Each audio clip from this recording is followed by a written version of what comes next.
that must be stopped.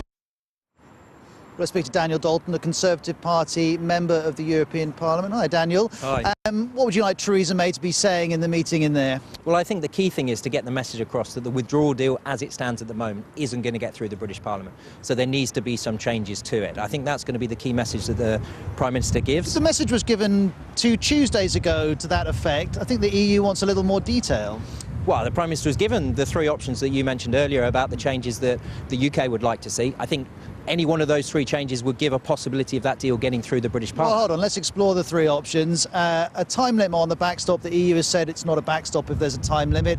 Unilateral withdrawal from the backstop. The EU has said no way. So then we end up with alternative arrangements.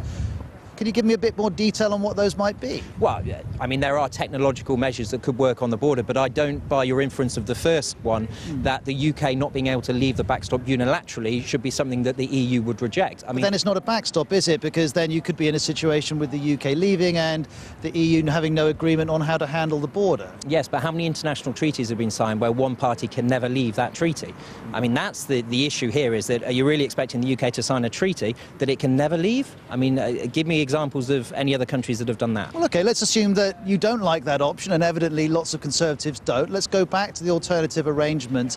Where's the evidence that the technology is ready to deliver some form of solution? Because if it had been ready, surely that would have come up in the last 2 years. Well, the EU have taken the view all along that technological solutions don't work, that the customs union for Northern Ireland is the only way to solve the border issue. They have not even looked at technological solutions. Now, I'm not necessarily saying that they are the silver bullet or anything like that. I think the ability for the UK to leave unilaterally should be the one that we push for, with a combination of technological solutions to come into force if we get to that situation. Because there is no will from London to impose a hard border, and I think that's the other key point that is often missed here, is that both in London and Dublin, no one wants a hard border. There are some people here in Brussels who think the Prime Minister's putting her party above her country, because there could well be a majority in Parliament for what Labour is suggesting, which is the customs union, close alignment with the single market, essentially what we would call a soft Brexit. She could tack away from the Brexiteers in her party and get that over the line, couldn't she? Well, I think you'll find a customs union won't get over the line in the end, for the simple reason as if the UK is in the customs union but outside of the EU, it loses all the EU trade deals in the future. So its only trade policy on preferential terms is with the EU, which is a much worse situation than being in the EU itself. And I think when people in London begin to understand that, I think you'll have a backlash against the customs union, unless you can have a customs union where the UK not only has a say, but also is able to benefit from those trade deals.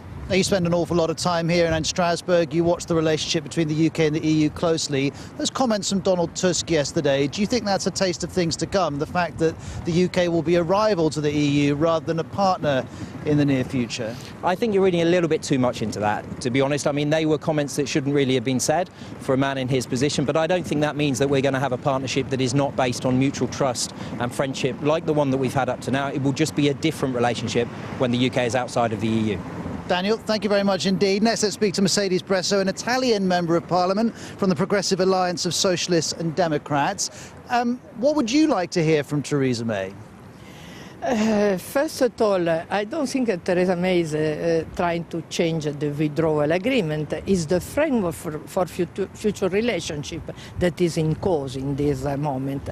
And I think she should arrive here in Brussels with clear proposal.